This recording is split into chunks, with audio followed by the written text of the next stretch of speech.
difficult for me to say a thing like that.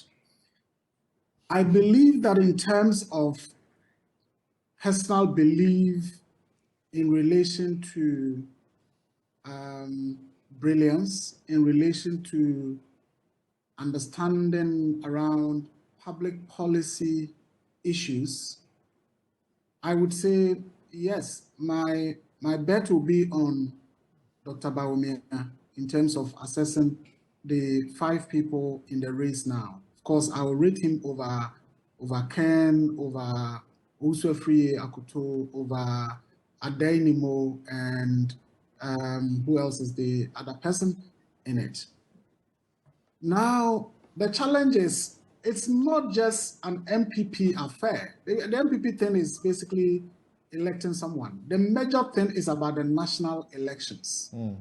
I think that is where, as a political party, I believe they are not just looking at who is brilliant, who understands the policy issues, who has oratory skills and all of that, but who is it that when we present to Ghanaians, Ghanaians would say, well, we can have confidence and trust in this person to lead this country and improve our living standards. And that is where I believe that among the contestants now within the MPP, Dr. Bawumia has the biggest problem.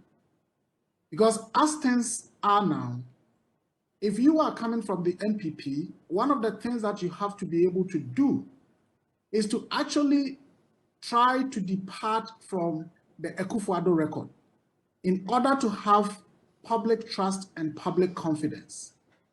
And at this stage, certainly the only person within the 5-member group who appeared to begin to sound that narrative is Ken Japan. And that is why I can understand Eduji when he says, look, the person that we think could even give us a run for our money, maybe Ken. It's not just about his rhetoric, unconventional politics. People say he's a Trump-like candidate and so on. But here is somebody who has started saying, look, I haven't been a minister before. I haven't been in cabinet before. I'm a businessman. I'm an MP. And look at how many people I've employed. So if I say I'll create jobs, look at even single-handedly, I'm employing this number of people. So I know what I'm talking about. Somebody who has, been criticizing the party when it comes to corruption. Recently, we saw the audio. Of course, he had to come to say, well, the context was different and all of that. Somebody who says, look, if I were to give you a record of the people in government who are involved in Galamsey, people will run away from this country. So in terms of the ability to let Ghanaians know that, yes, I'm an MPP member, but I don't represent the record over the last 7 years, that will be Ken.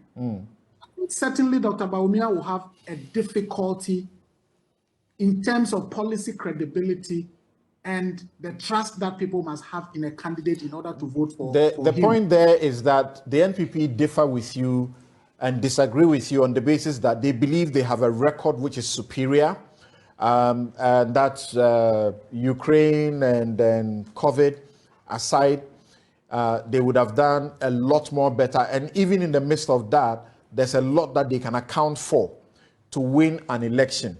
So they clearly don't need someone who wants to detach himself from the regime. Well, Samson, I don't expect people in the MPP to publicly say that they don't have a record. I mean, that would mean they shouldn't even contest in the first place. Certainly, we have friends in the MPP. We have brothers and sisters in the MPP. Behind the scenes in private conversations, they confess and will tell you, look, things are bad, things are difficult. And not just even people in private conversations. Even in this contest, you've had people beginning to say, when I come, I will do this. In fact, the president himself says that the next president will make things better, will make lives better. It was Dr. Bawumia during the campaign in 2016 who questioned, how come if it is about a global crisis, how did it escape Cote d'Ivoire? How did it escape Togo? How did it escape this country and only came to land here in Ghana? It is not for an MPP person to tell me about the exchange rates, what it was and what it is today. Something you remember, only in 2021, when we did the request for access to information with Minerals Commission, and they asked us to pay the equivalent of 1,000 cedis. You remember that in the stories that we produced, we basically said the Minerals Commission is requesting that we pay 5,800, which is the equivalent of $1,000 before they grant us the information that we had requested. Today, if it were today that we are doing that story, we will be saying that Minerals Commission is asking us to pay 12,000. And I'm talking about between 2021 and now, from 5,800 to 12,000. I don't think that it would take an MPP person to tell Ghanaians that, look, we have a record on this. And Dr. Bawumia, of course, was touted as the economic whiz kid, the person who knows about the economy and so on. So I think that he'll be a tough sell, for the MPP. He'll be a tough sell. My final question to you, and in the same frame as I asked you earlier, if Dr. Bawumia and Ken were presented to you to pick one for president of Ghana, who will you pick? Well, answer my question. Don't run away from it. Who will you pick?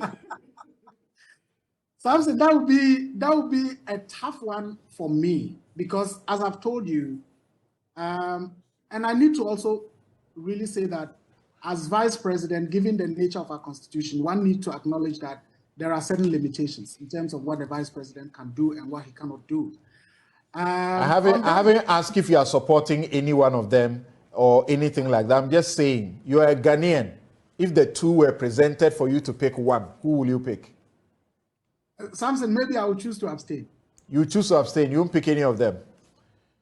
For now, I would abstain. Okay. So Al-Haj Suleiman, like your name, says all the people who have been busted for corruption have been defended by Ken, with one of them being his campaign manager, Nanteti to LaBianca, to PPA boss, to boss Alfred Obeng, to Maritime. All these people were fiercely defended by him. It is difficult for any reasonable person to see such a person as a sincere man. Is it a view you share? I do, Samson, and beyond that, the record around Ahmed Swale and all the other, comments that he's made in the past, in 2016, 2020 elections, when we're doing the campaign language monitoring, in terms of monitoring indecent expressions that could incite violence and so on, Ken was constantly in the lead. Among the top 5 people that were often cited, Ken was in the lead. His media organizations, in Accra and in Kumasi, were among those that were perpetrating these kinds of narratives. And I don't think that if it was something that he wasn't endorsing, it would have been happening. All right. So absolutely, he wouldn't be my preferred leader for this country. But as I've said, in terms of the masses, they look beyond these things and go with who is telling us the sweet things and is able to. All right, thank you. Thank you very much, Sulemana Braimah.